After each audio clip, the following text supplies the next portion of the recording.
Happy Independence Day. This message is going to be long. If you don't want to hear, please skip it. I am proud of the fact the way our country is progressing and hope to see better days in coming time. But we are approaching 80th independence day and normally मैं ऐसे शुभ मौक़ों पर negative बोलना नहीं पसंद करती हूँ, पर इस बार मुझे बोलना चाहिए, ऐसा मुझे लगता है. 80th independence day and women are still not independent.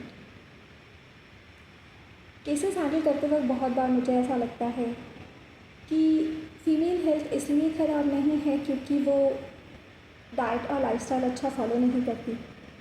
उनकी हेल्थ इसलिए ख़राब है क्योंकि सोसाइटी, ऑफिस, उनके घर वाले, उनके परिवार वाले, उनके ससुराल वाले, उनके खुद के बच्चे उन्हें अच्छी डाइट और लाइफस्टाइल फॉलो करने देते ही नहीं हैं. देवी तो बना दिया आपने, पर इंसान नहीं बनने दे रहे. उनसे हमेशा सैक्रिफाइसेस ही एक्सपेक्ट किया जा रहा है. पनीर कम बना है तो भाई को ज़्यादा दे दो, वो ज़्यादा खेलता है. अगर तुम दाल और सब्ज़ी दोनों खाओगी तो मेरे बेटे की कमाई वेस्ट होगी. And that is told by a mother in law whose son is earning well. Office से आने के बाद खाना बनाना तुम्हारी रिस्पॉन्सिबिलिटी है. कुक का खाना हमें पसंद नहीं है.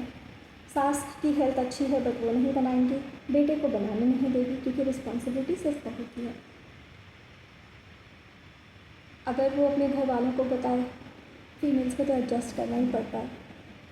अपने बच्चों से भी, बच्चे भी ये एक्सपेक्ट करते हैं 12th का एग्ज़ाम है, मम्मी रात को उठ के कॉफ़ी बना के दे दो. क्यों? आप खुद कॉफ़ी नहीं बना सकते क्लास 12 में?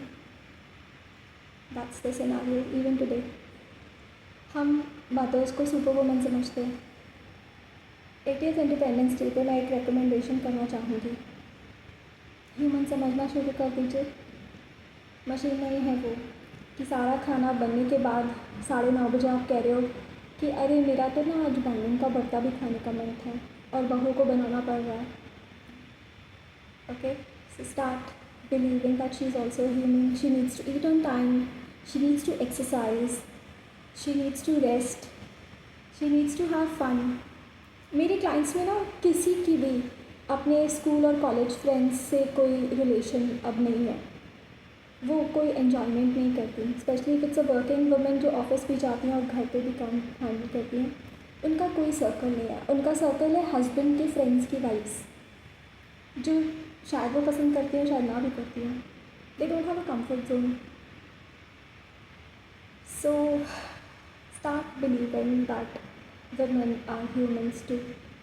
उनसे ओवर एक्सपेक्ट करना बंद कर दीजिए. यस, फीमेल्स का बच्चा बीमार होता है और वो ऑफिस से जल्दी जा सकती हैं इसके लिए उनकी करियर प्रोग्रेस मत रोकिए. वो दिन में 24 सुट्टा ब्रेक नहीं ले रही हैं, वो टाइम से काम करके जा रही हैं. And if you remember being a boss, probably you have forgotten, but जब आप बच्चे थे, आप बीमार होते थे, आपको भी मम्मी चाहिए होती थी. सो उनके बच्चे को चाहिए तो आप अपने प्रायोरिटीज़ को सामने नहीं रख सकते. This is sad, this is very sad. Don't stop her progress for that.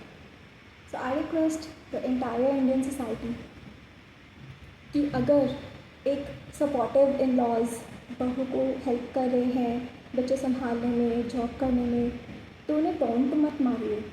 वो सही कर रहे हैं. आप नहीं करना चाहते, that's a different thing, but don't stop them from doing that. If they love there daughter in law, it's good. They should be appreciated. Don't try to manipulate them against the daughter-in-law. Since you did not have such facilities, doesn't mean that your daughter-in-law should not. For God's sake, it is 80th Independence Day. Let the women of India too be independent. Let them rest. Let them eat on time. Let them eat what they want. Let them have fun, even if they have small kids. Let them enjoy. Let them meet their friends. Let them do what they want to do as a hobby. Let them have mental peace. Let them have help. अगर आप नहीं help कर पा रहे, उन्हें cook रखने दो, उन्हें हेल्पर रखने दो. Let them have their independence too. Happy Independence Day.